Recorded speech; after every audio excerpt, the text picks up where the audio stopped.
welcome to my channel. I'm Nural and today I'm here with an analog photography video. This week I received a lot of comments asking me to upload more analog photography related videos, and one comment in particular was about multi-exposure and how to do multi-exposures and double exposures. And I don't know why I didn't think about double exposures before thinking about the technique I'm going to be talking about today, but I will be uploading a multi-exposure video in the upcoming weeks. So if you haven't done so, please make sure that you subscribe to my channel and hit the bell button so you don't miss any of my videos. I'll be uploading every Tuesday, so I'll see you here. And today's technique, the big secret, is EBS, which stands for exposing both sides, which means using something to split the image, the film, to expose half of the film as regular colors and the other half as redscale. So I'm just gonna show you the ingredients or the tools that you're gonna need to make sure that you can get the same effect with your films. And I'll be talking about how it works with different films and different settings.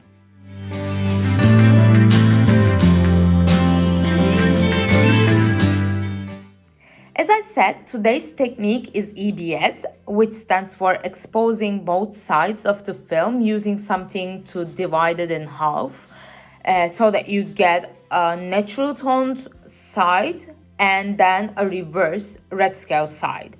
And for this, I used my LCA. So you're gonna need an analog camera. You can use any camera you like. And I used my LCA, and I used it with the splitzer that already comes with it. And with the splitzer, you can divide your film into, let's see, like this or that way. And so I can just turn this over to whichever way I like. And I set it like this. This helps to only expose the top part of my film first, and then I expose the other half later on. And if you do not have a splitzer, or if your camera, like the LCA Plus, is compatible with the splitzer but the LCA is not, and if you have another camera that doesn't have the splitzer, what you can use is electric tape. And just to show you how this is done, this is the darkest color of tape I have, but I recommend that you use black electric tape so that it doesn't let light in. But what you need is, you see the opening here, and I have a piece of tape. So I just cover half of it the way the splitzer would, making sure that the tape does not touch the glass of my lens, because while doing this, I don't want you to damage your camera. So make sure that the tape doesn't touch the glass. And in the LCA, the glass is further down in, so it's safe. And so I can just shoot it like this if I do not have the splitzer. Or what you can use is, the film plastic containers. You can just cut it up through half and hold it, which would work as well. Anyways, the first thing you're gonna need is an analog camera with a splitzer or a do-it-yourself splitzer, and then a film, of course.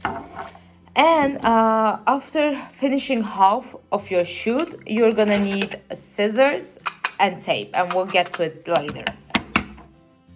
I talked about all the things that you're gonna need, and now it's time to load the camera with the film. And you load it as if you would any regular analog camera, but the important part is to mark the film. So I'm marking the first hole that my camera catches, so the second sprocket hole actually from the beginning. And then I wind my film once until it stops. And then I will mark the part that the camera catches through here, the part that exits through the film canister, the metal.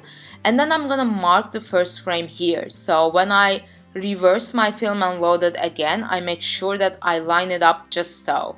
And now I'm ready to go. Now that the camera is loaded with the film, I have a couple options, and one of them is to, just shoot as is. And when I reverse the film, I can do double exposures on both sides of the film. That's option number one. Option number two is shoot it just so without marking anything or noting anything down. And when I reverse the film, I shoot it again, but not being careful about what the first photo was. So like if the first photo was the image of a tree, the top side, the bottom can actually be flowers or a building. So it can be something totally different. That's the second way. And the third thing, which requires the most attention to detail, is shooting symmetrical images. So if I shoot the image of a bridge in the first shoot, I reverse my film and shoot the exact same thing on the bottom. So that's, as I said, the thing that requires the most attention, and I'll talk a little bit more about that.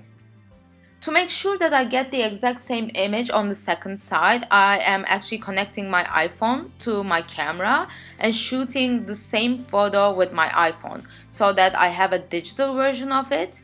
And when I reverse the film and shoot it again, I can just look at the digital version to make sure that I line it up exactly the same. And I'm just using my hair clips, but you can use anything you want. I just suggest that you connect it somehow so that you have the same exact angle that your LCA or your analog camera does.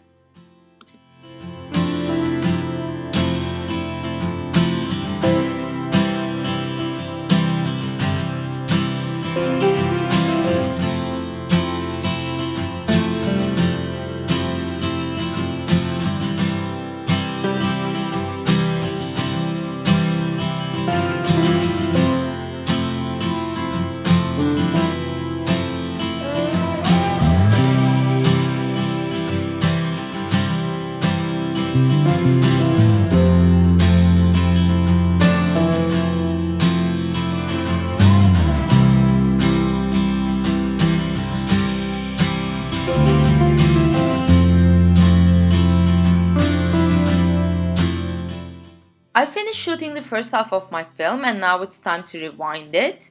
And normally I would rewind it a lot faster, but now I'm just gonna go a little bit slow so that I don't lose the little tip of the film, which will help me reload it into my camera, because otherwise you can actually take it out with like double-sided tape, or you can ask a photo lab to do it for you, but just making sure that you don't accidentally pull it in is the easiest way.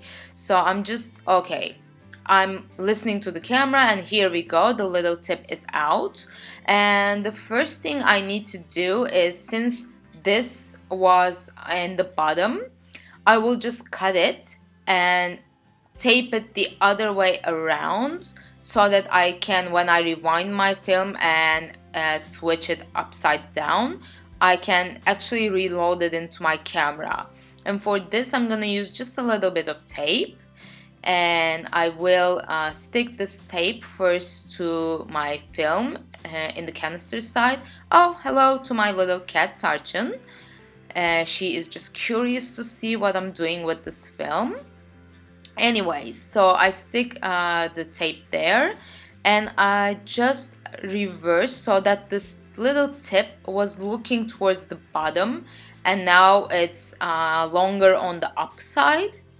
And like this, you cannot load it back into your camera, but what we're gonna be doing is taking the entire film out of the canister and reversing it just like we did this little tip, so that we can load it back into the camera. So I just reversed the tip of this film here, and this part, the reversing of the whole film, needs to be done in total darkness. So it has to be done in 100% darkness so that you don't burn your film or expose it to more light. And you can see up top how I do it in my darkroom bag, but I'll just show it to you like this as well, so that you get a more concrete idea of what I'm doing. So this is actually a burnt film that I'm gonna show this to you with. And what we did was, when we first put our film inside our camera, we shut this part of the image. So we used our splitzer to cover the bottom and shut the top part with our camera. And what we're gonna be now doing is pulling the film all the way out so that it doesn't come anymore. And then we're gonna be cutting it and reversing it just so that we can shoot the other side. So you see here, the top is exposed, and when we reverse it, the top here will be exposed again. And for this, I do this in total darkness as you're currently watching.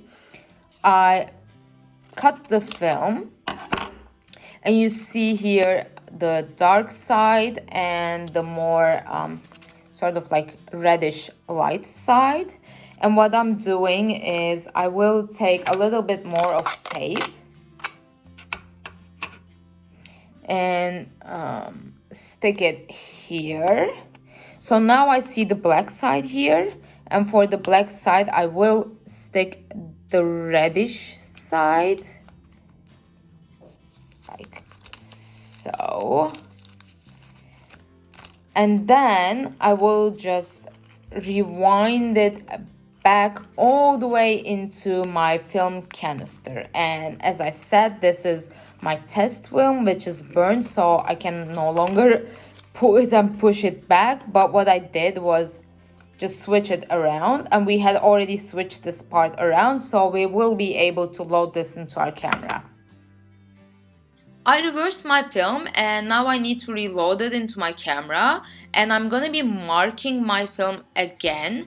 And by this I mean that I'm gonna be marking the exact same spots as I did the first round, but since I reversed the film, those ended up being in the bottom, and now I just need to mark them at the same spot again on the opposite side of the film, if that makes sense. So what we did was mark our film on the outer side, the blackish side, and now I'm just marking it on the other side that will now look as the top when I load my film into the camera. And the reason for this is if you want exactly symmetrical images, you need to load your film in the exact same position for the top and the bottom of the image to line up. Otherwise, you will get like the top of the image, but the bottom will be like further down, if that makes sense. So you will get sort of like a black divide in the middle somewhere. And if you want 100% exactly symmetrical, you need to make sure that the top and the bottom of the image line up through these markings. So I'm loading the film exactly like I loaded it the first time by catching the second sprocket hole, which is what I always do. And when I wind it forward, I just make sure that the first frame that I marked here is exactly at the first frame I see here, and these little markings are where they should be, and the film does not pull forward. Now it's ready to go.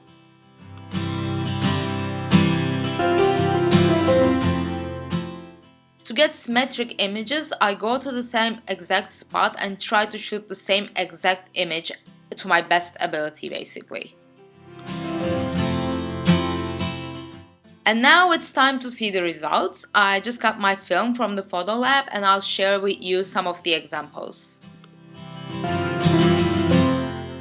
The first option is to shoot non-symmetrical images. So the top part of these images and the bottom part are taking on different days and of different things.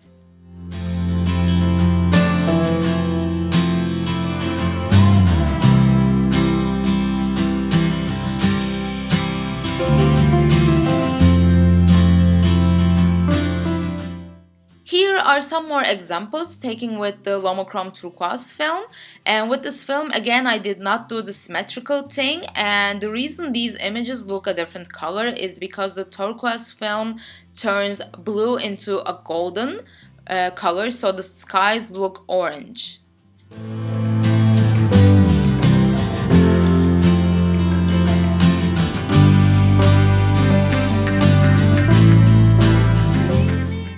And now it's time to see the symmetrical images, and for these I shot the exact same thing as a mirror image as best as I could. So half of the image is blue and half is red, and I hope that you like the results as much as I did, and I hope to see you here next week. Bye!